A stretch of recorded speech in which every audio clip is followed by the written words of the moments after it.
O Silicon Valley Bank, que é o 16º maior banco dos Estados Unidos, veio à falência sendo o primeiro banco a ir à falência desde a crise em 2008. Se você ainda não entendeu por quê, vem comigo que eu vou te explicar. Eu sou Eric Sala, sou especialista em investimentos e no episódio de hoje do It's Time eu vou te explicar como que o Silicon Valley quebrou e quais as consequências disso para o mercado financeiro. Afinal, nada é tão complicado que não possa ser bem explicado. Antes de mais nada, a gente precisa entender um pouco do contexto do próprio banco. Como o nome dele já diz, né, Silicon Valley Bank é um banco que ficava lá no Vale do Silício, na Califórnia, que é referência para a gente em startup e tecnologia, quando a gente pensa em Apple, Facebook, Google, tudo fica ali naquela região. Nos últimos meses, a gente observou a subida da taxa de juros nos Estados Unidos e isso causou um efeito duplamente danoso para o banco. Primeiro, porque o efeito dessa aceleração na taxa de juros, que foi uma das maiores que a gente viu na história dos Estados Unidos, acaba desacelerando bastante o setor de tecnologia, que é um setor que acaba sendo mais alavancado e muito sensível à taxa de juros.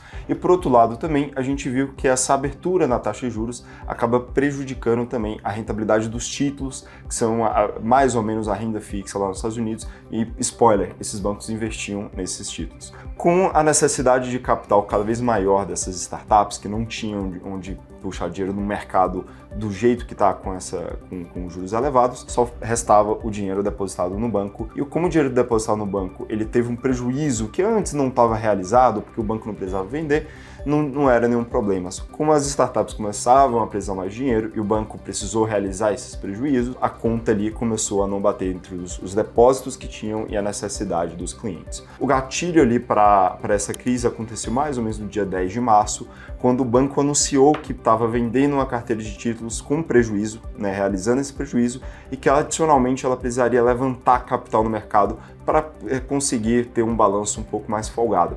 E para quem é cliente de banco, isso é a última coisa que você quer ouvir. Quando você escuta que o seu banco ele pode não ter dinheiro para te pagar, a primeira coisa que você vai fazer é levantar e ir lá sacar dinheiro do banco. Isso é um pesadelo chamado corrida bancária e só piora a situação do banco do Silicon Valley, que aí sim, depois da retirada de mais ou menos 42 bilhões de dólares, ele veio à falência e teve que passar por intervenção dos órgãos nos Estados Unidos, do Fed, que acaba regulando esse setor bancário.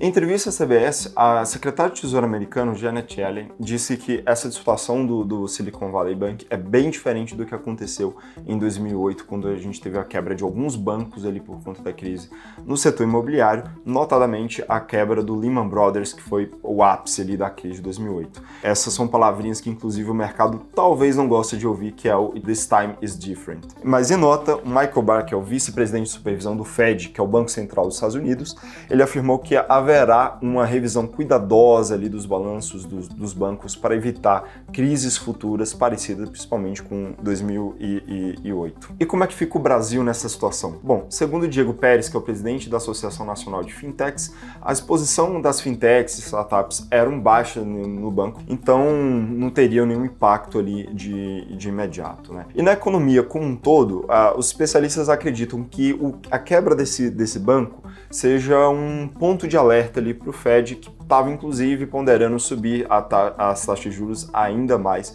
lá nos Estados Unidos para conter a inflação. Talvez esse episódio sirva inclusive como um certo freio ali, e na próxima reunião do Fed, que ocorre ali nos próximos 10 dias, a gente deve ver inclusive uma elevação mais branda. E aqui no Brasil, o que a gente pode ver como reflexo disso é de repente um corte na taxa de juros já para maio, que é onde a curva ali de juros mais ou menos precifica esse corte. E após esse evento, apesar de ser um pouco contra-intuitivo, a gente deve ver uma leve melhora no cenário de juros. E você, o que acha que vai acontecer daqui para frente após a quebra do Silicon Valley? Deixe aqui nos comentários. E se você gostou dessa explicação desse vídeo, não se esqueça de dar o seu like e de se inscrever no canal para não perder mais vídeos e explicações como essa. Até o próximo vídeo, muito obrigado.